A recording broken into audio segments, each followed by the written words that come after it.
Tirurangadi PSMO കോളേജിൽ പരീക്ഷയ്ക്കെത്തിയ വിദ്യാർത്ഥികൾക്കാണ് മുഖാവരണത്തിന് വിലക്കുണ്ടായത്.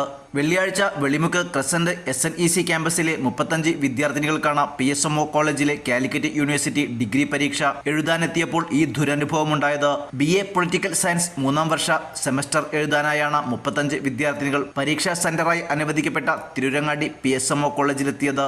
പരീക്ഷാ ഹാളിൽ പ്രവേശിക്കുന്നതിന് മുമ്പായി ഇൻവിജിലേറ്ററിന് മുൻപിൽ നിക്കാബ് നീക്കി പരിശോധിച്ചതിനു ശേഷം ഇവർ പരീക്ഷാ ഹാളിലേക്ക് കയറുകയും പരീക്ഷ എഴുതുകയും ചെയ്തു. പരീക്ഷ കഴിഞ്ഞ് വിദ്യാർത്ഥിനികൾ നിക്കാബ് ധരിച്ച് പുറത്തിറങ്ങുന്നത് കണ്ട കോളേജ് പ്രിൻസിപ്പൽ ഇവരെ വിളിച്ച് താക്കീത് ചെയ്യുകയായിരുന്നു. പരീക്ഷയ്ക്ക് മുമ്പ് ഇൻവിജിലേറ്ററിന് മുമ്പിൽ മുഖാവരണം നീക്കി പരിശോധിച്ചിരുന്നതായി വിദ്യാർത്ഥിനികൾ പ്രിൻസിപ്പലിനോട് പറഞ്ഞു.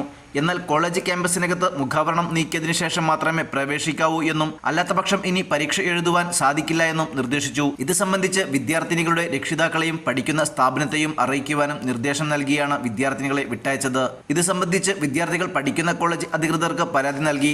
തിരൂരങ്ങാടി മുസ്ലിം ഓർഫനേജ് കമ്മിറ്റിക്ക് കീഴിലാണ് Pokkar Sahib memorial orphanage college പ്രവർത്തിക്കുന്നത്. കോളേജ് ക്യാമ്പസിനകത്ത് നിക്കാബ് നിരോധിച്ച നടപടി ഏറെ വിവാദമാകുന്നുണ്ട്. എന്നാൽ PSMO കോളേജ് കോമ്പൗണ്ടിൽ പ്രവേശിക്കുന്നതോടെ നിക്കാബ് മാറ്റണമെന്നത് കോളേജിന്റെ നിയമമാണെന്നാണ് പ്രിൻസിപ്പൽ പറയുന്നത്. കുട്ടികളെ തിരിച്ചറിയുവാൻ വേണ്ടിയാണ് മുഖാവരണം പാടില്ലെന്ന് പറഞ്ഞതും.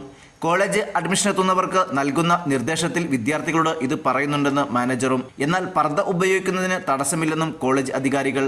News desk news 99.